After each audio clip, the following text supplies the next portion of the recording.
When the media announced Adrian's wedding news, he was lying on my lap reading documents. I thought it was just another piece of gossip and teased. How amusing, they're saying you're getting married next month. Adrian casually turned to the next page. You can play the piano to congratulate me when the time comes. I was stunned and dazed. Adrian stroked my face, a hint of mockery in his eyes. She finally agreed to marry me. Be good and don't cause any trouble. My mind went completely blank, and I looked at him at a loss. Adrian let out a light scoff and put down the document in his hand. Silly, it's not like we won't be able to see each other again. Or did you think I would marry you? Hello, everyone, welcome to my channel. Subscribe us to read wonderful novels every day. Now the story begins. I fought back my tears and reached out to push against his shoulder. What have you taken me for these 5 years? Adrian raised his eyebrows and stood up. Lifting my chin, Secretary, you are the most capable secretary by my side, I asked again, unwilling to give up. Is that all I am to you? Just a secretary? Adrian frowned slightly, his fingers twirling my hair. Clara, do you know what I like most about you? You're obedient, sensible, rational, and clear-headed. The way you are now is really irritating me. My heart felt as if pierced by countless needles, a dense, overwhelming pain spreading throughout my body. He leaned in to kiss away the tears at the corner of my eye, his hand slowly moving downward. My body's instinctive reaction made me tremble slightly. He laughed, his voice full of mockery. Don't act so wronged. After all, you enjoyed it too, didn't you? I pushed him away forcefully. Flustered as I grabbed my clothes and hurriedly put them on, he sat up, propping his chin with one hand, and looked at me leisurely. By the way, you know my fiancée too. She's timid, so don't bother her. I froze. A sudden sense of foreboding washing over me. Who is it? The Chapman family's heiress, Delia. I felt as if struck by lightning. My mind instantly exploded, with a throbbing sensation at my temples mixed with intense pain. Why her? She. It was all a misunderstanding. Adrian pulled me to his side, knelt on one knee to help me put on my high heels. Delia has already explained it to me. If you treat her unkindly because of those past events, don't blame me for being ruthless. He gripped my ankle tightly, looked up at me, his eyes filled with blatant threat. I was in so much pain I could barely sit still, forcing out a faint voice. Understood, the winter in the north is truly freezing. I stood by the Cross River Bridge, my face stinging from the biting wind. I once thought that Adrian and I would get married, have children, and live out our lives peacefully and happily, just like any loving couple. After all, no other man could ever treat me as well as he did. He would clumsily cook my favorite dishes himself, and even though he hated the smell of stinky rice noodles, he still took me to City L. He even experienced the pain of childbirth, crying and saying we shouldn't have children in the future. I thought he loved me to the bone, but it turns out he never intended to marry me, let alone have children with him. The north wind howled past, and the water under the bridge rushed swiftly. I tiptoed forward, only to be suddenly grabbed and held tightly. The woman looked anxious, gripping my hand firmly. Oh dear, I've been watching you for a while. How could you be so desperate? If anything happens to you, your parents would be heartbroken. There's still a long road ahead in life. Nothing is insurmountable. She put all her gloves, scarf, and hat on me. Finally, she pulled out a baked sweet potato from her coat. I held back my tears for so long, and at this moment, they completely burst out, crying uncontrollably. I didn't want to end my life. I just wanted to sober myself up a bit, facing Adrian's harsh reality of not loving me. But faced with this unfamiliar concern, I suddenly felt so wronged and so unwilling. Adrian called just as I had returned home. Tomorrow I'm going to formally introduce Delia to everyone. You should come too. I tightened my grip on the phone. I don't want to go. Adrian snorted lightly. Clara, this is a notice, not a request. Delia wants you to be there. I said I don't want to go. My voice was terribly hoarse. The cold wind outside seemed to pierce right through to my bones, a chilling cold lingering all around me. Clara, Adrian lost his patience and said angrily, if I don't see you tomorrow, you'll never get your mother's medicine again. The call ended. I leaned against the wall and collapsed to the ground. Having been by Adrian's side for 5 years, I've met most of his friends, so now, when everyone sees me, there's a hint of mockery in their eyes. How dare she show her face? After being the mistress for so long, she really thinks she can fly up the branch and become a phoenix. She has no shame at all. Who here would stoop so low as to strip naked and climb into someone's bed? I lowered my gaze to the ground, pretending not to hear. Someone walked over and pressed my hand down, their sticky breath brushing against my ear. Clara, don't be sad, mister. Adrian is tired of playing around. You can come to me, I won't mind. All around were lewd and disgusting laughter. I gritted my teeth, stood up, and stepped back to put some distance between us. Please show some self-respect. He gave me a malicious glance at my chest, still putting on that act of purity. Believe it or not, I could have my way with you right now. My body tensed up instantly, and my palms grew damp with fear. Countless times I looked toward the door, my heart filled with an unexpected longing for Adrian's arrival. I know all too well how vile these people are. At this moment, only Adrian can help me. Faced with his relentless advance, I slowly retreated to the corner. Clara, just give in to Mr. Colin. Someone like you, a second-hand item, should be grateful anyone wants you at all. They looked at me with greedy, disdainful, excited eyes, nailing me firmly to the pillar of shame. With no way to retreat, I had no choice but to quickly step around him. But someone stuck out a leg and tripped me to the ground. My arm knocked over a nearby bottle of red wine, which fell and shattered into pieces. My hands pressed down on the glass shards, and my white dress was stained as if dyed with blood. The crowd burst into laughter. I struggled to move, trying to stand up, but a sharp pain shot through my ankle. Colin bent down and took my hand. Clara, would you like me to? The door suddenly swung open, and Adrian arrived late with Delia. He saw me lying on the floor and frowned slightly. What's going on here? Clara tripped and spilled the red wine while walking, and Mr. Colin was just about to help her up. Someone chimed in to smooth things over. Adrian shifted his gaze to Colin's hand that was pulling me, his expression darkening slightly. Let go. Colin stood up guiltily, putting some distance between us. Mr. Adrian, don't misunderstand. Adrian walked over quickly, a hint of concern in his eyes. Adrian, let me help Clara up, Delia said softly. Interrupting his motion to bend down, Adrian was taken aback for a moment, then turned around and said, okay. Delia reached out her hand to me. Looking at her smiling face, it felt as if I had returned to 10 years ago. The fear in my heart sent a cold sweat down my spine. Clara, do you not like being helped by me? Her expression was innocent, her voice tinged with a hint of grievance. I had not yet spoken, Adrian said coldly. Since she doesn't want to get up, let her lie there. She's such an embarrassment to me. Adrian, don't speak to a girl like that, Delia said softly, helping me to my feet. Are you okay? Although everyone knows Mr. Colin is a flower enthusiast, you didn't have to go to such lengths to get his attention by ruining yourself like this. Her face was full of kindness, but her eyes were filled with malicious calculation. The place where I was hurt was fiercely pinched by her. Unable to bear the pain, I pushed her away abruptly. Get away, don't touch me. Delia staggered a step, her body falling backward. I stared at her fixedly, desperately hoping in my heart that she would fall on that pile of broken glass. Unfortunately, Adrian caught her. He slapped me fiercely. Delia was kind enough to help you, yet you treat her like this, utterly ungrateful. My ears were ringing, and my feet felt as if they had stepped into empty air, falling endlessly downward. Adrian's mouth was opening and closing. There must have been many more harsh words, but unfortunately, I couldn't hear them. By the time I recovered, I only heard that last sentence. Clara, apologized to Delia. I looked at him in disbelief, wanting to defend myself, but not knowing how to say it. Perhaps even if I said it, Adrian wouldn't believe me. This is the last time I'm telling you, apologize, or you know what I'm capable of. His voice carried a hidden threat. I curled my lips in self-mockery and let out a bitter laugh. If I don't apologize, will you cut off my mother's medication? Is that it? He snorted coldly and said nothing more. How laughable. The one who once vowed not to let me suffer the slightest grievance is now forcing me to apologize to the person who bullied me back then. Just a week ago, he was sitting in front of my mom, peeling an apple for her, and confidently saying that she would surely live to be 100. Forget it, Adrian. Clara did nothing wrong, she just doesn't like me. Delia lowered her eyes, tugging at Adrian's sleeve. Don't you dare act all fake and caring here. I don't know where the courage came from, but I roared out the words. Delia seemed frightened by me, her eyes reddening as she shrank back, hiding behind Adrian. Don't be afraid, Adrian whispered to comfort her, then turned and viciously kicked my knee. What's your attitude? I was forced to kneel on the ground. Apologize. Clara, don't push me. Adrian's jaw was tight, a storm brewing in his eyes. My heart felt as if it had turned to ashes. My body no longer seemed to hurt as much.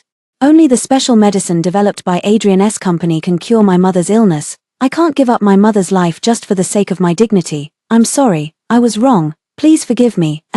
Delia. I lowered my gaze, my voice broken and trembling. Late at night, I lay in bed staring blankly at the ceiling, while a heavy rain poured outside the window. I heard the sound of the smart door lock opening. Shortly after, the sound of the shower running came from the bathroom.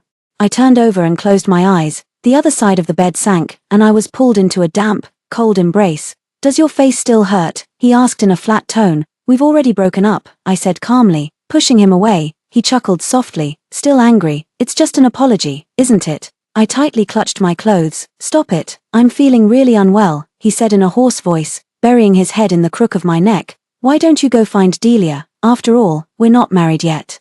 It wouldn't be fair to her. My heart is like dead ashes. I weakly let go, lifeless as a dead fish. Adrian, after fussing for a while and seeing no reaction from me, he turned over and turned on the light. Clara, do you have to spoil my mood like this? He lit a cigarette, his cold eyes sweeping over my naked body. I really don't know what more you could possibly want. If it weren't for me, could you be living this decently now? I clenched the bedsheet tightly.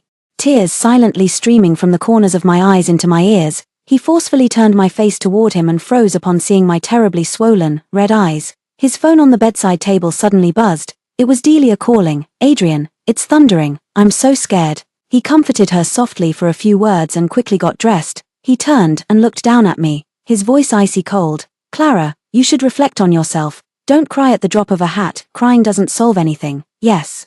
Crying doesn't solve anything, but no one cries to solve problems. I took several deep breaths at the hospital room door before pushing it open. Whose mom is this pretty? I teased with a smile. My mom was sitting on the bed knitting a scarf. Seeing me, she tossed aside the yarn and waved me over. My precious baby is here. Then she pretended to be angry.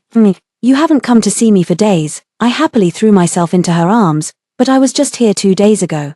Didn't the doctor tell you to rest? What are you busy with again? She took my hand, showing off to me. Oh, lying around all the time is so boring. I'm knitting a scarf for you and Adrian each. Do you think this color looks nice? I specifically picked matching couple colors. My eyes felt sore as my hand slowly brushed over the scarf. It looks nice. Sweetie, what's wrong? My mom noticed my mood was off and asked with concern. Did you have a fight with Adrian? No, I sniffled. I just feel so lucky to have you by my side. Mom, silly child. My mother patted my shoulder gently. My only wish in this life is for you to be happy and safe. I can't accompany you forever. The road ahead is yours to walk. Adrian is someone you can rely on. When two people are together, there will always be unhappy moments. But as long as you talk it out, everything will be fine. I know, Mom. Don't worry. He and we're doing well. I lowered my gaze to hide my emotions. That's good.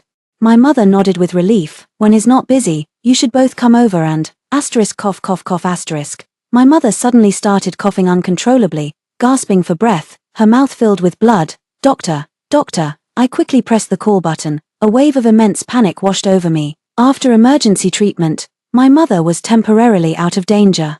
I stopped the attending physician. My mother's health has been stable for the past few years. What happened today, Mr.? Dan looked at me with a troubled expression. MS, Clara, you should go talk to Mr. Adrian. What do you mean, Mr. Adrian stopped your mother's medication? If this happens again, her condition could become critical. You must act quickly. My heart sank to the bottom, frantically dialing Adrian's number, but it shows that the other party has turned off their phone. I made over 20 calls in a row, but the result was the same each time. I knew this was his punishment for my lack of cooperation last night. He was waiting for me to beg him. I searched everywhere, his company, his home, private clubs, golf courses. He was nowhere to be found. I collapsed weakly in front of the car. Finally, the butler at the villa couldn't bear to watch and told me Adrian's whereabouts. I quickly booked the earliest flight to Malaysia. Delia, her eyes were full of surprise the moment she saw me. MS, Clara, what brings you here? In contrast, Adrian showed no surprise at my arrival. I got straight to the point. Mr. Adrian, my mother, Adrian tutted lightly, raising his eyebrows as he wrapped an arm around Delia's waist. I'm busy right now. I took a deep breath. When will you have time? Then, depends on my mood, he said flippantly, propping his chin on his hand while leaning down to coax Delia. How about I take you to watch the sunset? I knew it. Adrian, you're the best. Delia blushed and shyly kissed him. I turned to leave, but Adrian called out to me. Stay right here. The night grew deeper, with a few stars blinking in and out of sight in the sky. Delia's coquettish laughter kept coming from the room. I looked down at the hibiscus flowers beside me. This year, they bloomed less than in previous years. In the 5 years I've been with Adrian, he has brought me here every winter. The same hotel, the same room, swimming pool, lounge chairs, swing, sofa, every spot here has witnessed our past happiness. He really knows how to humiliate me in different ways, but it doesn't matter. As long as my mom can survive, I'll do anything. The door was pushed open from the inside. I lifted my eyes, then lowered them again. Clara, you really are as pathetic as ever. She walked up to me with a smile, the cigarette between her fingers glowing and fading. The fear that had long vanished from my heart crept back into my mind. In a daze, I was transported back to my high school days. It was the same kind of cigarette glow, They treated me as an ashtray without any restraint. They flicked ashes into my mouth and stubbed cigarette butts on my chest. I was forced into an abandoned art room. Delia said she wouldn't cause trouble at my mother's stall if I crawled like a dog, day after day, throughout all 3 years of high school. The years that should have been my brightest, I lived in an endless hell. Someone suddenly kicked my knee. Delia leaned close to my ear, her voice like a demon's whisper. "Don't be afraid, your life is going to get even more miserable from now on." I looked up, staring straight into her eyes, and asked the question I had long wanted to ask. Why do you hate me so much?" She flaunted a smile and said, "Clara, you're still so naive. Hating someone doesn't need a reason. Just like loving someone doesn't need one either. From the moment I first saw you, I disliked you. Everything you want to protect, I will take away, including your mother." Alarm bells rang in my mind, and soon Mr. Dan's call came through. "MS, Clara, your mother needs medication immediately, or else." I didn't wait to hear the rest, quickly pulling open the room door. "Adrian, come out, I beg you, resume my mother's medication." He was woken by my noise, his expression impatient. Then quickly got up and rushed toward me. A glimmer of hope ignited in my heart, but it was soon extinguished. "Delia, what's wrong with you? Clara, what did you do to her?" He pushed me away in a rage and picked up the unconscious Delia behind me. I anxiously explained, "I didn't do anything, she's faking it." "Adrian, I beg you, call the hospital. My mom will die without that medicine." He sneered coldly. "Clara, you really will stop at nothing to get my attention. You'd even curse your own mother to death. Shameless and despicable. If anything happens to Delia, I won't let you off." He hurriedly walked out, and I knelt on the ground, clutching the hem of his pants. "Everything I said is true. Making a phone call won't take much time. Adrian, if you make the call, even if you want to use my life to apologize to Delia, I'm willing. Get lost." Adrian kicked hard at my chest. "It's truly pathetic that your mother has a daughter like you." By the time I anxiously rushed back to the hospital, it was already too late. I didn't even get to see my mother for the last time. I collapsed to the ground, as if an invisible hand was tightly gripping my heart, trying to tear it out of my chest. Mr. Dan walked over and handed me a bag. "I'm sorry," he said, his eyes filled with guilt. I slowly opened it, and 2 brightly colored scarves appeared before my eyes. I could no longer hold back and burst into tears. "Mom, I was wrong, it was my fault." After finishing my mother's funeral arrangements, I shut myself in at home. On the 3rd day, Adrian showed up. He pulled the curtains open disdainfully. "What, don't want to live anymore? Is something so trivial really worth dying over? So in love with me, are you?" The light from outside the window instantly stung my eyes. Then he threw a bag at me. "Here, the one you've always liked. I brought it to you as soon as I got off the plane." Adrian's mouth opened and closed, and my head ached from the noise. "Get out." I stood up, hysterically grabbing the scissors from the table and stabbing them fiercely into the bag. "Are you insane?" Adrian walked over and restrained my hands, throwing the scissors aside. "Clara, think of your mother before you act. My patience has its limits too. If you keep causing such a scene, I will never give you the medicine." I suddenly began to laugh, the laughter growing louder and louder until I was sobbing uncontrollably. Adrian looked at me, his brow furrowed tightly. I slapped him hard across the face and pointed at the black and white photo on the wall. "My mother is already dead. Impossible. When did this happen?" Adrian froze, a trace of doubt in his eyes. "Clara, you're lying to me again, aren't you?" I had no strength left to struggle with him. Leaning on the table and breathing heavily, he gripped my wrist tightly, forcing me to lift my head. "Clara, speak up. This kind of joke is not funny." I sneered coldly, trying hard to suppress the discomfort in my stomach. "Yes, I was lying to you. My mother isn't dead at all. It was all an act I put on myself. Since you've seen through it, can you just get lost now?" His jaw tightened, his eyes turned icy, and with a cold snort, he pushed me away. "Don't play these boring games anymore." After Adrian left, I changed the password on the door lock. I entrusted a familiar real estate agent to sell the house. "MS, Clara, the current housing market isn't doing well, so the price might." I cut him off. "It's fine. Just sell it as soon as possible." This apartment was bought in the 2nd year Adrian and I were together. Back then, I thought he was just a poor guy, to reassure my mom.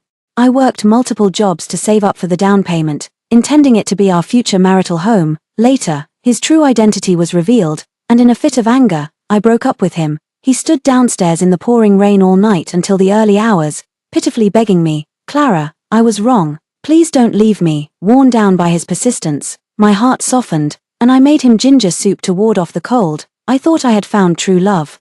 The house was quickly sold due to its prime location and low price. The buyers were a young couple about to get married. The girl's eyes sparkled with excitement, her face full of anticipation for the future. Sis, your taste is amazing. I really love the color scheme of this room. You're really giving up such nice furniture. These are all big brands. I smiled and nodded. Yes, I don't want them anymore. Then we're really getting a great deal. The girl excitedly shook the boy's arm.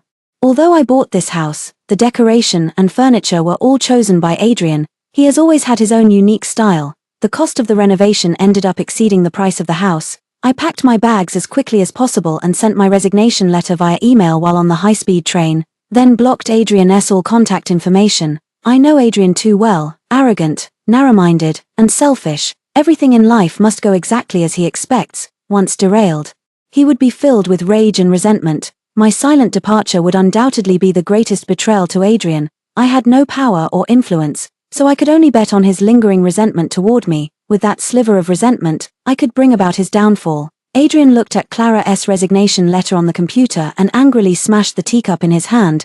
Call her immediately and have her come speak to me in person. The HR director looked troubled and spoke cautiously. Ms. Clara's phone is turned off, then keep calling until she answers. The director nodded repeatedly and retreated without daring to breathe heavily. Adrian opened the WeChat chat window with Clara. Clara, get to the company within 2 hours, or don't bother coming back ever again. I warned you long ago. Playing hard to get doesn't work on me. If you behave, I'll make time to visit your aunt with you tomorrow. He tossed his phone aside, but the fire in his chest only burned fiercer. Adrian had intended to leave Clara hanging for 3 or 4 days, never expecting she'd be bold enough to resign. Time suddenly seemed to slow down. Adrian, though looking at the documents in his hand, his attention was entirely on his phone. 10 minutes later, the phone finally vibrated. Adrian curled the corner of his lips, unhurriedly picking up the phone, but a flicker of disappointment flashed in his eyes upon seeing the message. Adrian, I bought a lot of ingredients. How about I cook for you tonight? Adrian absent-mindedly replied with an okay. Then he opened the chat dialogue with Clara. This time, he clearly saw 3 red exclamation marks. He had actually been blocked by Clara at some point. Adrian's face turned extremely grim. He stood up, grabbed his car keys, and quickly walked out of the office. The moment the door opened, Adrian barged right in. Clara, you've got some nerve. How dare you? Who are you? Are you crazy? The strange girl nervously picked up the shoehorn by the entrance. Honey, call the police. Clara, where is she? He asked angrily. A boy from the kitchen quickly ran out and shielded the girl behind him. You're looking for the previous owner, right? She already sold this house to us. You'd better leave now, or we'll report you for trespassing. Adrian was kicked out, and he could see clearly that none of the furnishings in the room Clara had taken with her in the past. Every time they arrived in a new city, Clara would buy the most representative fridge magnet. She said these were all sweet memories between them. Now those fridge magnets are still on the refrigerator, but she herself has disappeared. Adrian suddenly remembered something and quickly dialed Mr. Dan's number. How is Clara's mother doing now? Mr. Dan's tone was full of shock. Mr. Adrian, Ms. Clara's mother passed away half a month ago. Adrian felt as if struck by lightning. And it took him a moment to find his voice again. Why didn't you tell me? Before you went abroad, didn't you say that anything about Ms. Clara's mother should never bother you again? But when Ms. Clara's mother passed away, I felt so sorry for her that I called you. Ms. Delia answered and said she would pass the message to you. Adrian leaned against the wall, utterly devastated, his hand dropping weakly. His mind began to replay Clara's desperate face over and over again. His heart felt as if it were being sliced by a knife, piece by piece, nearly tearing him apart alive. Delia's call came through for the 3rd time before he snapped back to reality. Adrian, I've almost finished cooking. Hurry back. Clara's mother passed away. Why didn't you tell me? Adrian's voice was icy. Oh, I forgot. Delia replied casually. Is it that important? Isn't Clara just a secretary? Adrian felt a lump in his throat. His fingers clenched into fists as he slammed them heavily against the wall. Adrian, are you angry? Delia's voice trailed off with a hint of grievance. You blame me, don't you? I didn't do it on purpose. I thought since you dislike Clara so much, you wouldn't want to hear about her affairs either. Adrian was stunned. Did he hate Clara? But why did his heart ache so much now? He wanted to see her, desperately craving to see her right away. Adrian irritably hung up the phone and then dialed another number. Find out immediately where Clara has gone. When I saw Adrian downstairs at the guest house, I wasn't surprised. With his power, finding someone's whereabouts was as easy as turning over his hand. It all depends on whether he wants to or not. Fortunately, I bet right. I continued to bury myself in planting flowers, the sound of footsteps drawing nearer until a pair of meticulously crafted leather shoes appeared before my eyes. Clara. Come back with me. His voice was hoarse and deep. Adrian, there's nothing left between us anymore. I held back my emotions and spoke calmly. He suddenly bent down and grabbed my wrist, his eyes reddening. I'm heartbroken about Auntie's death too. I really didn't know it would turn out this way. Clara, you should have told me earlier. I should have told you earlier. My eyes widened with fury as I let out a cold laugh. Adrian, have you gone senile? I flew to Malaysia and knelt on the ground begging you. I said my mom would die without that medicine. What did you say then? After my mom passed away, when I pointed at the black and white photo on the wall, what did you say then? Have you forgotten all this? Adrian, you killed my mom. I hate you. I could never forgive you in this lifetime. Adrian's eyes darkened. He hurriedly explained, Clara. At that time but found words were pale and indefensible. Finally, he lowered his head, his back slightly bent. I'm sorry. What do you want? I can compensate you. I picked up the rose beside me and swung it at him forcefully, crying hysterically. I just want my mom back alive. Adrian, can you do that? I didn't agree to go back with Adrian, and he didn't leave either. He just stood guard at my door. The other guests at the homestay looked at him curiously. Sis, is this your boyfriend? He's so handsome, the younger sister asked me with boldness. But did he do something wrong? I nodded, and as she was about to ask for more details, I smiled and changed the subject. At night, a fierce wind howled, making the windows creak and groan. Before long, lightning flashed and thunder roared, and a downpour began to fall. In the past, whenever there was a thunderstorm like this, I would huddle fearfully in Adrian's arms. He would laugh at me for being a coward while gently patting my back to comfort me. But now, no matter how heavy the rain or how loud the thunder, it stirs no emotion in me. There was a rapid knocking at the door. I opened the door to find the young girl who had questioned me earlier in the afternoon. She was still holding an umbrella in her hands. Sis, the rain is too heavy. Please forgive him, or else he'll definitely get sick if this keeps up. I turned cold-faced. Do you like his face? The young girl didn't expect me to be so blunt. Her ears turned red, and a hint of anger flickered in her eyes. I just couldn't stand it, that's all. She opened her umbrella and ran angrily to the drenched Adrian. Don't stand here anymore, she doesn't care about you at all. Adrian stared at me without blinking, a glimmer of hope still lingering in his eyes. It was on a rainy night like this before that Clara forgave him once. The girl persistently grabbed Adrian's arm. Come on. I'll take you to warm up. Adrian turned around irritably and pushed her away forcefully. Don't touch me. Who do you think you are? The girl staggered, fell to the ground, and splashed water everywhere. Her eyes were filled with disbelief, her white dress stained and disheveled. The farce over, I turned and closed the door. The morning air after the rain is always exceptionally fresh. It's just a pity about the roses I planted yesterday. They were knocked askew by the heavy rain. Adrian still stood in place, his face pale, his eyes bloodshot, looking utterly shattered. When he saw me, his gaze flickered. Clara, are you going out? His voice was terribly hoarse. I had put on light makeup today and was wearing a pretty yellow floral dress. I ignored him and looked straight out of the small courtyard. Clara, let's go. The boy on the electric scooter waved at me with a smile. Adrian turned his head, his Adam's apple bobbing slightly. I walked past him.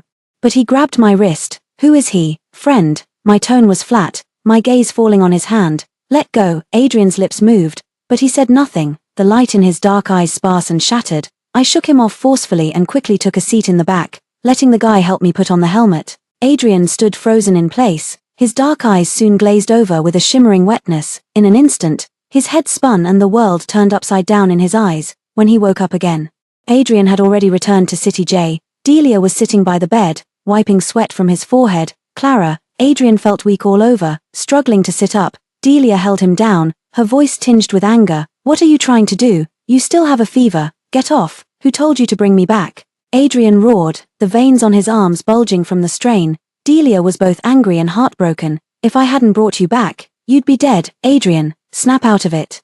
We're getting married in 10 days. Adrian froze. Clara had mentioned marriage before. Back then, her eyes sparkled like stars, and she would often wrap her arms around his neck, coquettishly pleading, Adrian, I've already bought the house. When will you marry me? She smiled brightly and radiantly. Even though he brushed her off with clumsy excuses every time, she still never tired of it. Adrian knew that the 23-year-old Clara loved him deeply. But the 27-year-old Clara looked at him with coldness and resentment in her eyes. Watching this, his heart felt as if it were being cut by a knife. Delia was beautiful, gentle, and came from a good family. She was well suited to be his wife. He had once liked her in his youth. This should have been the most correct choice. But now, he regretted it. After 5 days of quiet, I saw Adrian again in the small courtyard. He looked haggard, with deep dark circles under his eyes. Clara. I've already called off the engagement with Delia. Have you seen the news? I sat in the chair, absent-mindedly arranging the flowers. So, what does that have to do with me? Or did you think I would marry you? Adrian pursed his thin lips and slowly knelt on the ground. I know that no matter what I do now, it can't make up for the hurt I've caused you. But Clara, please believe me, I truly love you, and you're the only one I love. As for Delia, that was just the unwillingness of youth. I hope you'll give me another chance. Let me use the rest of my life to prove it. I promise I'll never make you shed another tear. I stood up irritably, looking down at him from above. Adrian, do you know what I like most about you? Your rationality and clarity. The way you are right now is really getting on my nerves. Adrian felt as if struck by a sudden blow, his mind buzzing and exploding in an instant. These were the words he had once said to Clara. And now the boomerang had hit him right between the eyes. Only then did he realize how much it hurt. Clara, do I have to go through all the grievances you once suffered before you'll forgive me? I curled my lips maliciously. Give it a try. It was still the same room, still the same people, but this time, the protagonist became me. Colin was beaten to a pulp, kneeling on the ground and begging me for mercy repeatedly. MS, Clara, you're magnanimous. Please let me go. I picked up the wine bottle on the table and smashed it hard against his head. Glass shards flew everywhere as he trembled, lying on the ground and gasping for breath. I stepped on his hand and smiled gently, saying, Mr. Colin, do you want me to help you up? He shook his head in fear. Adrian took my hand and carefully wiped the red wine from it with a handkerchief. I cooed with a playful laugh. Adrian, before, they all said I was the other woman, and even claimed I stripped naked and climbed into your bed. You have to prove it for me today. Everyone present held their breath, not daring to make a sound. Adrian swept his gaze over the crowd. All along, it's been me who's been persistently chasing after her. Clara is my girlfriend, pursued openly and honorably. I won't tolerate any of you spreading nonsense. They repeatedly agreed. MS. Clara is gentle, kind, beautiful, and pure, a perfect match for you, Mr. Adrian. In the past, we were also misled by others, which led to some misunderstandings about MS. Clara, we sincerely ask for MS. Clara's forgiveness. The smoothness of their attitude shift was truly astonishing. It's good to have power and influence. The door was pushed open. Delia walked in with a dark expression. Adrian, how could you threaten me with the cooperation between the two companies? This kind of self-destructive move is really foolish. Adrian was unfazed. As long as it works, I think you've really lost your mind. What kind of potion did she feed you? Delia stormed over to me in a fury, raising her hand to slap me. Adrian grabbed her arm and shoved her hard, sending her tumbling to the ground. You were brought here to apologize to Clara, not to cause trouble. Delia stood up in disarray, her hair in complete disarray. So you think you can win her forgiveness this way? Don't be foolish, she's just toying with you. Adrian slapped her in a fit of rage. If it weren't for you repeatedly sowing discord, Clara wouldn't have left me. Apologize. He leaned in closer to Delia, lowering his voice. Otherwise, I wouldn't mind exposing all the shady dealings of the Chapman family group to the public. Delia paused slightly, her gaze unfocused, teeth tightly biting her lower lip. I slightly curled my lips, lowered my eyes, and tugged at Adrian's sleeve. Let it go, Adrian. MS. Delia has done nothing wrong, she just doesn't like me. That's all. I raised my foot and kicked her knee hard, asking with a bright smile. MS. Delia, are you okay? She cried out in pain and knelt before me, looking up with a face full of fury. The weight in my heart suddenly felt much lighter. In the evening Adrian took me to the place of our first date. Clara, your favorite strawberry ice cream. He handed it to me excitedly. His gaze was as clear and passionate as it was 5 years ago. I calmly took it and took a bite. A cloyingly sweet taste instantly filled my entire mouth, immediately followed by a bitter sensation. Things remain, but people change, no matter how much I pretend. I can't go back to the past. Adrian, his eyes grew brighter. He clearly misinterpreted my lack of refusal. But that's fine. The higher his hopes, the deeper his despair will be. We rode the carousel, tried the drop tower, and finally settled into the Ferris wheel. The entire City J landscape unfolded beneath our eyes. At the peak, Adrian kneeled on one knee and took a ring out of his pocket. The diamond sparkled brilliantly. Clara, let's forget the past. From now on, let's be together properly. I will protect you with my life. Will you marry me? I lowered my gaze without a word, letting him slip the ring onto my ring finger. Adrian has a habit of drinking milk before going to bed at night. When he saw me personally bring it to him, the excitement in his eyes was almost palpable. Clara, I feel so happy. He held my waist, lingering and reluctant to let go. I looked at the empty glass bottle covered in milk stains and let out a long sigh. Overnight, City J was turned upside down. Chapman family group scandal of abusing young girls trends online. It also exposed other crimes like tax evasion, murder, and property seizure. Delia was also exposed for her past bullying of classmates, which led to someone falling from a building. When the wall collapses, everyone pushes. Those previously bullied by the Chapman family group but afraid of their power are now all stepping forward. The court has sentenced all the individuals involved in accordance with the law, but this is not the most explosive news. Adrian has a long list on his computer. It details the names, times, locations, and gifts of public officials who accepted bribes and sexual favors. And I sent it to all the major official media outlets. A special investigation team was immediately set up to thoroughly look into the matter. Soon, many long-standing wrongful cases were exposed one after another. Delbert's family group's top executives fell apart and fled collectively. The legal department called Adrian over 20 times, but no one answered. No one knew I had added a large amount of sleeping pills to Adrian's milk. And no one knew that Adrian was now tied up in an abandoned iron factory. He cried out to heaven with no response, and to the earth with no relief. No phone, no food, and no water source. When things had settled down a bit, I sent Adrian's location to the relatives of the fallen officials. Among those people were some who were extremely vicious. I rubbed the ring on my ring finger, took it off, sold it, and made a good amount of money. Adrian R. You want me to forget everything that happened in the past, but that was my mother's very life. How could I forget? How dare I forget? You taught a lesson to those who once bullied me, but the one who bullied me the most was you. You don't even think about how I could forgive you, let you off. The plane cut across the sky, and I opened the window shade. Beneath the clouds, the mountains stretched endlessly. Outside the window is a path of light. The end. Story 2. I have loved Marlon Miles for a full 10 years. He is naturally cold and aloof, yet he has never opposed our marriage. I thought that he was also willing. Until that day, I braved the torrential rain to bring him stomach medicine. I happened to see the young lady of the cooperative company persuading him to drink alcohol. I stepped forward to stop them, but he spoke in a contemptuous tone. Do you really think you're the young mistress of the Miles family? Mind your own business.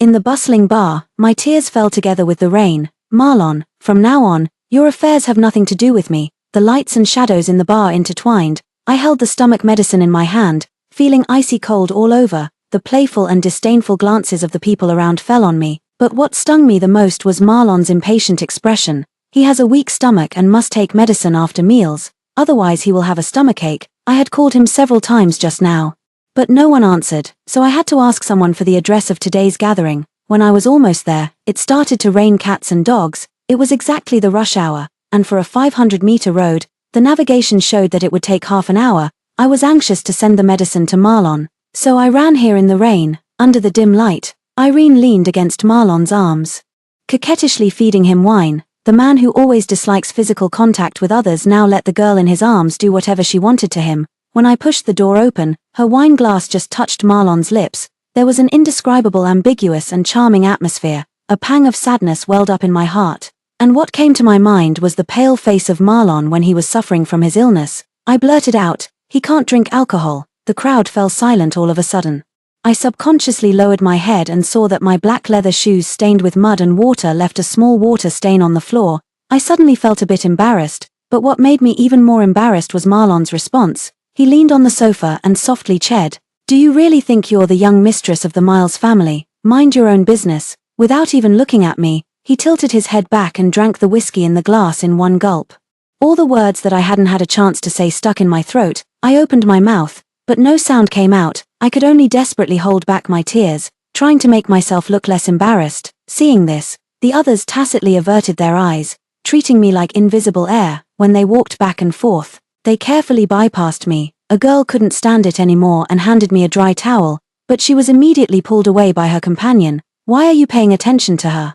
The rain on my hair kept falling. The past events played out one after another in front of my eyes. I suddenly understood that Marlon didn't oppose this marriage. It wasn't because he was willing, it was because he simply didn't care. He didn't care about the agreement between MS, Miles, and Grandma, nor did he care about me. To put it more bluntly, he disdained it. Because of his disdain, he remained silent when others said that I wasn't worthy of him. Because of his disdain, in his eyes, my full of concern was nothing but meddling, embarrassment, grievance, and anger intertwined. But in the end, they turned into a strange kind of calmness. I dried my hair bit by bit and quietly placed the stomach medicine on the table. I took one last look at Marlon, then I left the bar without looking back. The lights in the Miles family mansion were still on. Miles and several of her friends were sitting in the living room drinking tea. I stood at the door changing my shoes. And the conversation in the room was clearly audible. "Selena, you don't really plan to let Marlon marry that little nanny, do you? I have to say, you're just too superstitious. Children are prone to getting sick anyway. Look, Marlon is all grown up now, and his body is in great shape, isn't it?" The speaker was Miles' best friend. Ever since Marlon and I got engaged, she had been finding fault with me everywhere. She had said such things not only behind my back but also right in front of me many times.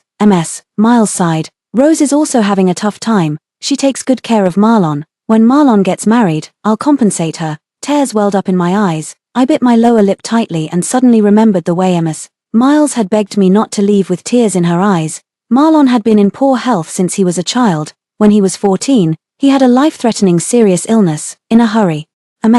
Miles resorted to all kinds of methods and invited a very famous Taoist priest to take a look. After the examination, the Taoist priest took a fancy to me. He said that I had a rare lucky horoscope for my husband. As long as I got engaged to Marlon, his health would improve. Just like that, an orphan girl adopted by the Miles family's nanny, became Marlon's fiancée overnight. Marlon had always been cold towards me. When I greeted him, he would pretend not to see me.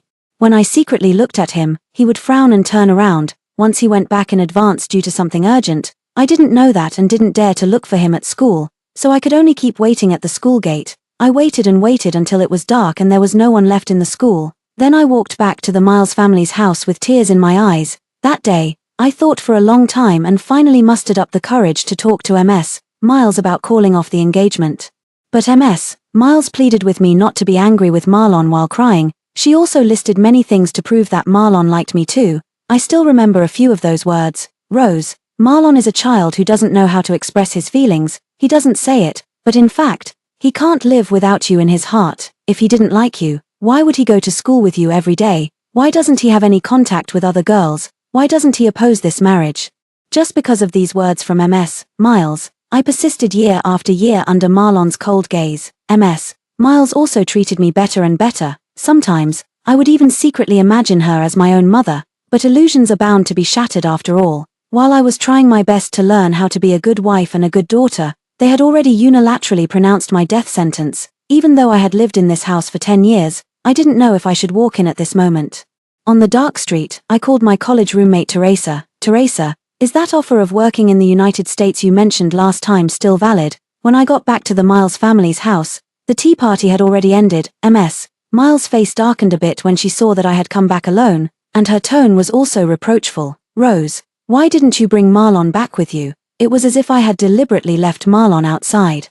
But she clearly knew that no one could stop Marlon from doing what he wanted. In the past, when I heard her say such things, I would feel wronged, but more than that, I would feel uneasy. I was afraid that I might do something wrong and make her angry. But now, I just calmly stated the fact. He didn't want to come back. "You should still persuade him even if he doesn't want to. You clearly know that he is not in good health. Who was he with? Why didn't you wait for him there?" I lowered my eyes and didn't want to argue with her, just his usual friends. "And Irene." When Miles heard Irene's name, her face immediately softened. Xiaohe was there too. Then, as if she suddenly remembered something, she frowned and gave me a look. I knew what she was thinking. She was just afraid that my presence would make Irene unhappy. I didn't feel anxious and try to be submissive as I used to when she was unhappy. I changed my shoes and went back to my room on my own. And started packing my luggage. I had very few things in the Miles family's house. I threw away what I could throw away, and the rest just filled a 28-inch suitcase. There was only one thing that I didn't know how to deal with. It was a teddy bear doll wearing a brown dress. Marlon gave it to me on the day Grandma passed away. The young man gently hugged me into his arms, and his voice was hoarse. "Rose, don't be sad. From now on, I will take care of you." A hug and a promise out of sympathy made me think that it was proof that Marlon was different to me. The teddy bear stared straight at me, as if mocking my self-indulgence. I originally wanted to return it to Marlon, but then I thought about it. Even if I gave it back to him, according to his character, he would just throw it into the trash can without a care. I almost didn't sleep all night. I went downstairs with my things early in the morning. Marlon was having breakfast. When he saw the package in my arms, a trace of doubt flashed in his eyes, but he didn't say anything. As always, he didn't care. It was Miles who asked, "Where are you going?" "Nowhere. I just packed some things that I don't need anymore and plan to take them out." Before I could finish my sentence, Marlon's phone rang. He responded a few times, then got up and put on his clothes.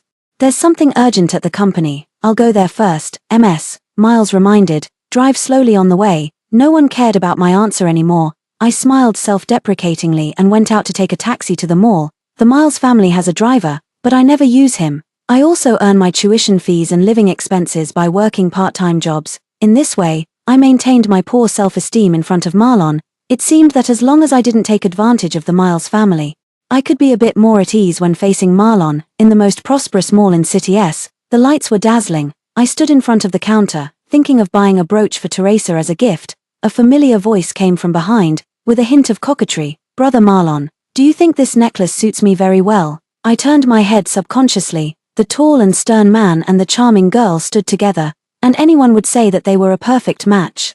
I just glanced at them and happened to meet Marlon's gaze. There was a trace of impatience in his eyes. What are you doing here? I knew that he was suspecting that I was following him. When he was in high school, he would go out to relax with a few friends every weekend. Ms. Miles was worried about him, so she asked me to follow him. But those young masters and ladies didn't like me. I didn't dare to refuse Ms. Miles, so I could only secretly follow them every time. When Marlon found out, I would lower my head and stammer, not knowing how to respond. But now, I pointed at the salesperson who was packing the item and said calmly with a composed expression, I came here to buy a gift for Teresa. I'll leave right away. Marlon didn't quite believe me and frowned at me, but I didn't pester him or say anything more. From beginning to end, it was as if I had just met an acquaintance whom I wasn't very familiar with in the mall. When I got home, I knocked on Ms. Miles' door. After all, I had lived in the Miles family's house for so many years. Out of both affection and reason, I should say goodbye to her. When she heard that I was going to work in the United States,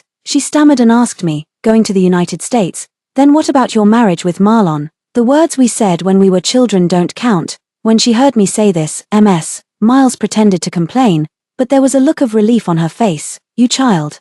How could you make such a big decision without discussing it with the family? But since you've decided, just do as you like. You're all grown up, and I, as an aunt, can't interfere in your relationship matters. When are you leaving? Looking at Ms. Miles, a pang of sadness welled up in my heart. It wasn't for others, but for my past self. Tomorrow morning. So soon. This time, Ms. Miles was really a bit shocked, because tomorrow was her birthday, and every year on her birthday, I would prepare a surprise for her and cook a table of dishes with my own hands. Ms. Miles would hug me and joke, still, the daughter-in-law is considerate. That brat Marlon has never cooked for me. I paused for a moment and continued, I won't attend your birthday party tomorrow, to avoid misunderstanding. As for what others might misunderstand, both Ms. Miles and I knew it very well. She also thought of this, and her expression was complicated.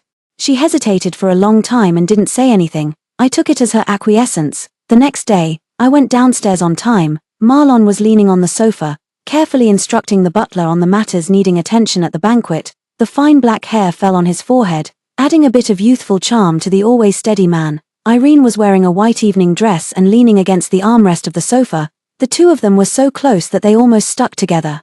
The suitcase was a bit heavy, and it made a clear sound when it bumped against the marble stairs. The people in the living room stopped what they were doing and looked towards me. Sorry, I smiled politely and tried my best to lift the suitcase higher. Marlon took a few steps forward and pointed at my suitcase. What are you doing? His expression was still cold, as if he was asking about something insignificant. If it weren't for the noise that disturbed him just now and the fact that today was Ms.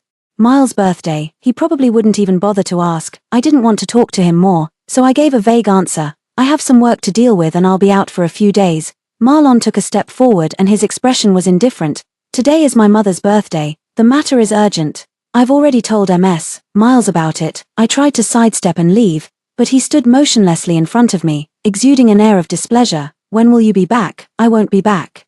The words were on the tip of my tongue, but I didn't know how to say them. It really wasn't appropriate to say such words on this occasion. It was Irene who smiled and spoke.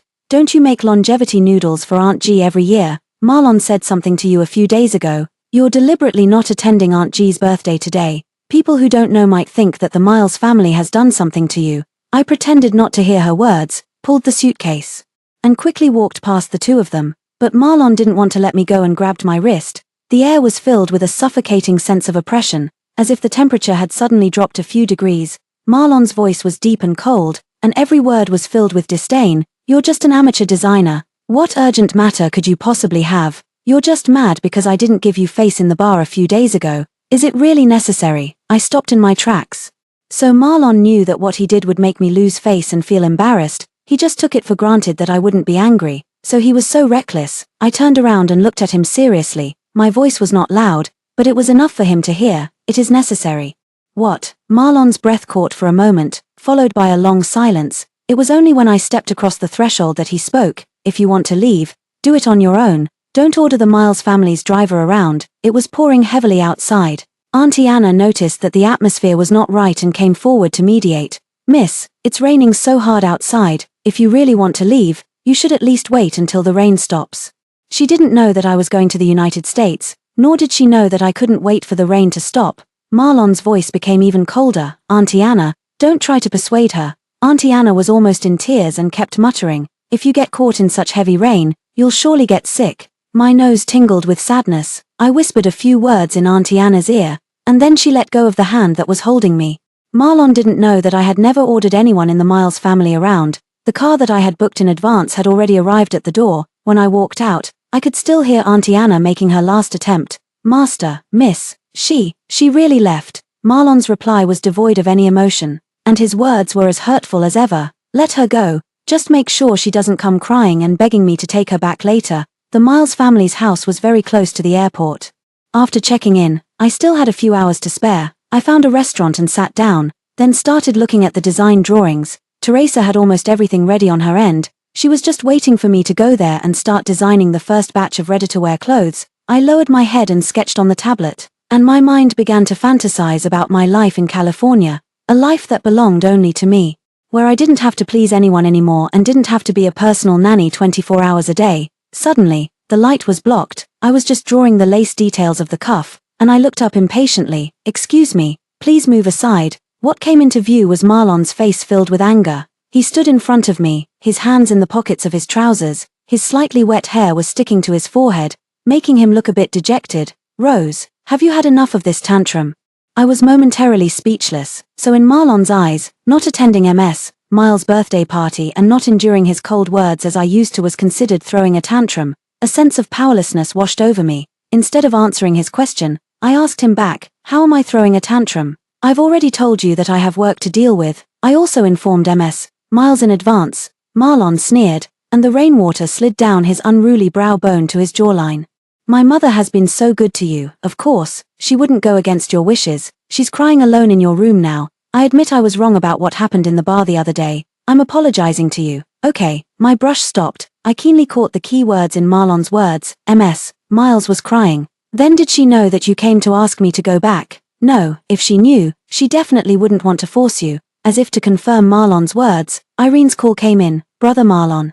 Auntie said that if Sister Rose doesn't want to come back, it's okay. Don't make things difficult for her. From the other end of the phone, there were voices of discussion. Selena, you're just too kind. The Miles family has provided for her with good food and accommodation. And how does she repay us? She leaves without even saying a word. I think she's just being pretentious, thinking that the Miles family can't do without her.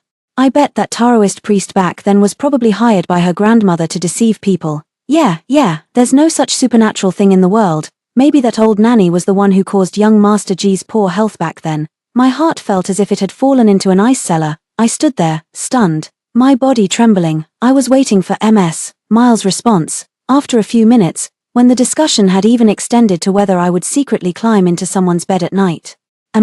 Miles finally spoke. She said, no matter what Rose has done, she will always be my daughter in my heart. She didn't defend me, nor did she stop others from making malicious speculations. Instead, with such a sentence, she confirmed those absurd rumors. Each word pierced my heart deeply. The last trace of hope in my heart finally vanished completely at that moment. I looked up and stared at Marlon. I'll go back with you. In the black Bentley, Marlon still had an indifferent expression.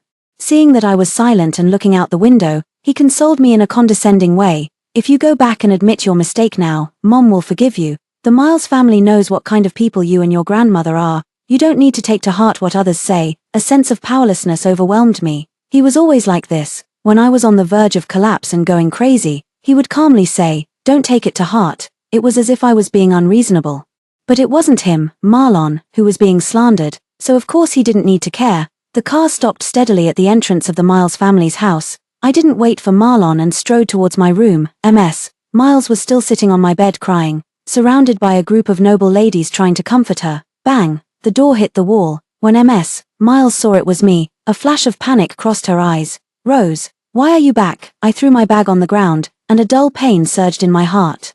I'm back, aren't you happy? Her best friend immediately stepped forward. Rose, what kind of attitude is this? Is this how you talk to your elders? Elders, I laughed bitterly. I'm an orphan. I only had a grandmother, and she passed away a few years ago. Which elder are you talking about, Mary was stunned on the spot, her face turning red with anger. She never expected that the Rose who used to just lower her head and apologize with a smile when scolded would talk to her like this.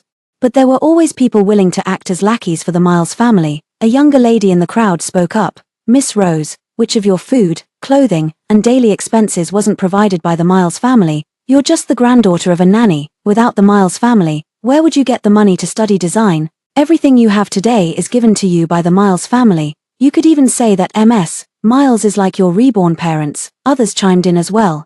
Marlon arrived at this moment, seeing the tense situation between me and Miles. His eyes were as cold as ice. Rose, what do you mean by this? I retracted my gaze. Even though I had already let go, my heart still ached uncontrollably. These were the people I had once considered my family. It's nothing. It's just that everyone seems to have some misunderstandings about me.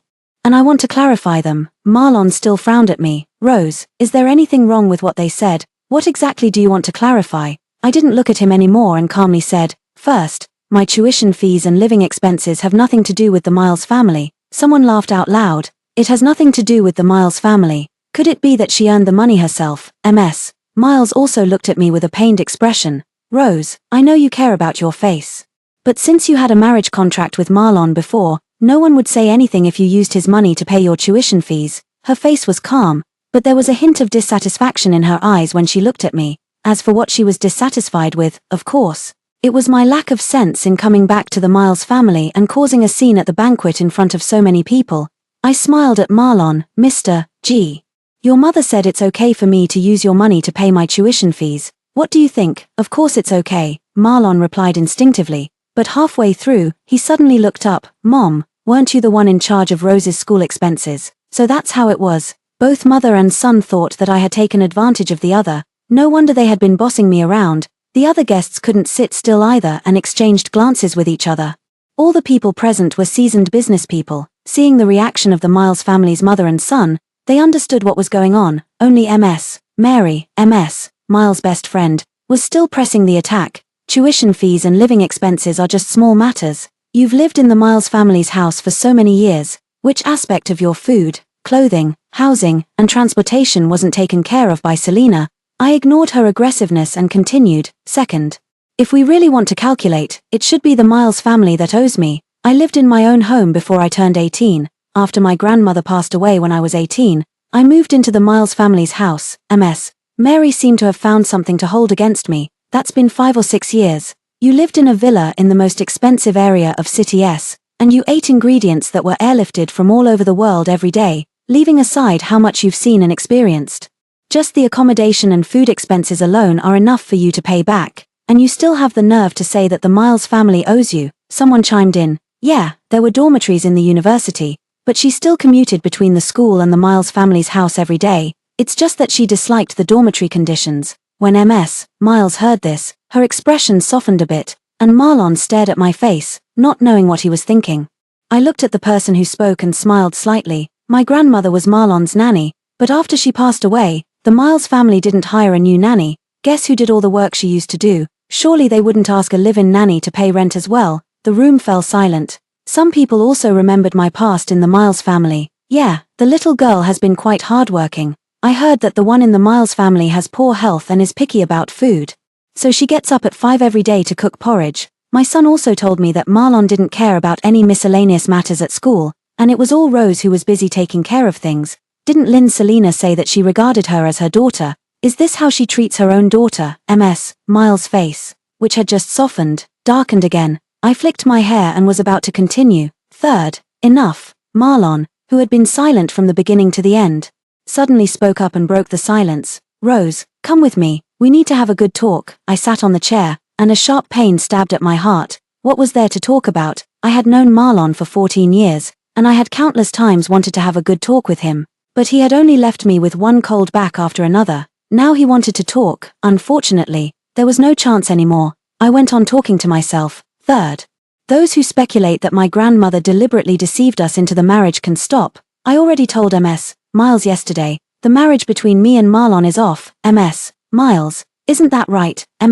Miles' face turned pale. Her usually dignified and noble face now showed a bit of embarrassment. The room was filled with silence, and the guests left in twos and threes under Mary's signal. Only the three of us were left in the room. Marlon's face was pale, and his voice trembled slightly. Rose, what you just said, it's all out of anger, right? I didn't answer. I glanced at him and turned towards the door. The driver was already waiting outside. I walked quickly and left Marlon's shouts far behind. Driver, let's go. Rose, don't leave. The moment I closed the door, a hand with distinct knuckles squeezed in. A low groan came from outside the car. Are you crazy? I instinctively let go of my hand. Marlon's palm was bruised and purple in the middle. But he seemed not to feel the pain and still pressed firmly against the car door. Seeing that I was staring at his hand, Marlon forced a bitter smile, and there was a pathological persistence in his eyes. Rose, have you calmed down a bit now? What answered him was the loud bang of the car door closing. In the rearview mirror, Marlon's smile froze on his face, and his figure became smaller and smaller. He didn't chase after me, he just stood there, like a statue being washed by the rain. Life in California was much more pleasant than I had imagined. Teresa and I opened a fashion design studio together. In the afterglow of the setting sun, we lay on the beach, admiring the handsome guys with 8-pack abs, and we justified it by saying that we were getting familiar with the human body structure. I just didn't expect that Marlon would still come looking for me. At the entrance of the studio, a man in a black suit was leaning against the wall, with a cold and aloof expression, which made many girls turn their heads frequently. When he saw me, he quickly extinguished the cigarette in his hand and said in a hoarse voice, Rose, long time no see. Actually, it hadn't been that long. It had only been a month since our last meeting. I didn't answer and walked straight past him. Marlon reached out and grabbed my shoulder, his eyes full of anxiety and regret.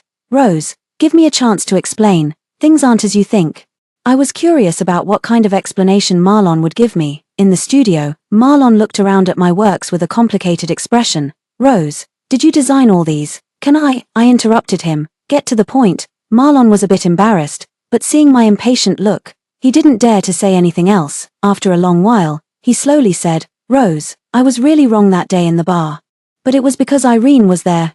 My father's car accident back then was very strange. There were rumors that the Sue family was behind it, but because there was no evidence, it was finally treated as a traffic accident. I got close to Irene just to see if I could find something from her. Marlon babbled on a lot, from the first time he met Irene, to how he got the evidence to bring down the Sue family, and then to how he didn't tell me the truth to protect me. But gradually, his voice got softer and softer, because he noticed that there was not the slightest change in my expression. Rose, what's wrong with you? I had a calm expression, but the words I said were like a thunderclap in Marlon's ear. I already know all the things you've said. I'm not a fool. Having lived in the Miles family for so many years, I even know some things better than Marlon himself. I know the knot that Marlon has been obsessed with for years. I can see the gloomy look in his eyes when he's with Irene. From beginning to end, I've understood that Marlon would have an unending feud with the Sue family. The one who didn't understand was Marlon. He stared at me intently, his pupils contracting slightly, as if he couldn't believe what he had just heard. Rose, what did you say? I took a deep breath, not wanting to recall those painful times. Marlon, the person who made me want to leave wasn't Irene, it was you. I did like you. But all you gave me was day after day of indifference. I also thought that since you didn't reject me, it meant that my love might touch your heart someday. But on that day in the bar, you made me realize a fact. Even if we really got married, I wouldn't be happy. Because the biggest problem between us isn't that you don't love me, but you simply don't respect me. That's not true. Marlon's face turned pale, and he retorted feebly, Rose, it's not like that. It's not like that. I just don't know how to love someone. Is it that you don't know how to love someone, or that you don't know how to love someone of a low status, someone whose love you feel ashamed of? Over the years, I had lived in fear and unease because of Marlon's indifference, but every time I wanted to give up, I would waver at the slightest bit of love he showed and fall into deeper self-doubt. It was not until that day, when I stood in the bar and tasted the saltiness of my tears, that I suddenly realized, he really loved me. He was angry that he actually loved someone like me in public. Teresa and I continued our routine of working during the day and going to the beach to study at dusk. Marlon settled down nearby and waited at the entrance of the studio every day. He didn't dare to come in and would just follow us from a distance when Teresa and I went out. Sometimes, when he saw that we were chatting happily, he would tentatively insert a few dry words. When he saw my suddenly cold expression, he would retreat to the side in silence. On the beach, the tide came in waves, the lights of the Santa Monica Pier in the distance twinkled. Teresa raised her eyebrows and gestured. "Rose, look at him, he looks so pitiful." I followed her gaze. Marlon was sitting alone on the steps, and his back looked especially thin in the twilight. Noticing my gaze, he forced a flattering smile. He did look pitiful. But compared to the cold treatment and disdain I had received over the years, what did it matter? Suddenly, his smile froze, and his pupils contracted sharply. Bang! A sharp gunshot shattered the tranquility. The crowd started to stir. "Rose," a familiar voice tore through the air. I turned around in a daze and saw Marlon running towards me with almost all his strength. He pressed heavily on me. A strong smell of blood wafted over, and warm liquid soaked through my shirt. "Marlon." I tried to get up to check his injury, but he held me down. "Don't move." His voice was very soft, but the strength in his hand was astonishing. "Rose, don't get up, it's still not safe." The pungent smell of disinfectant in the hospital filled the air. I looked at Marlon lying in the hospital bed with mixed feelings. "Have something to drink." Teresa handed me a cup of coffee and sat down on the chair beside me, looking a bit hesitant. "Rose, do you and Marlon want to have a good talk again?" I looked down at the tip of my shoe, and the scene on the beach came back to my mind. "Teresa, you know what? When Marlon pounced on me, I felt grateful, scared, and surprised." I took a deep breath, but the only thing I didn't feel was heartache, before, not to mention getting shot. Even if he just scraped his hand while playing basketball, I would be extremely heartbroken. "Teresa, he and I really can't go back to the way we were." Before I could finish speaking, there was a soft sound in the ward. I instinctively looked towards the hospital bed. Marlon had woken up at some point and was looking straight at me. His eyes filled with tears. He opened his mouth, as if he wanted to say something, but only let out a sob. "Marlon." I opened my mouth, not knowing whether I should thank him first or tell him that it was impossible for us to be together anymore. Marlon raised his hand to stop me and forced a smile that was uglier than a cry. "Rose, promise me one thing. When you get married, don't send me an invitation." The ward was terrifyingly quiet, with only the ticking of the medical equipment echoing. Marlon turned his head to look out the window. After a long while, his hoarse voice sounded again. "Rose, we're even now. The people from the Miles family will be here soon. You should go." I looked at his pale face and was taken aback for a moment. "Your injury, anyway. You saved me. Just go." Marlon interrupted me, his voice trembling slightly. "Leave me alone for a while." I took one last look at him, opened the door, and walked forward with big strides, not looking back. The end.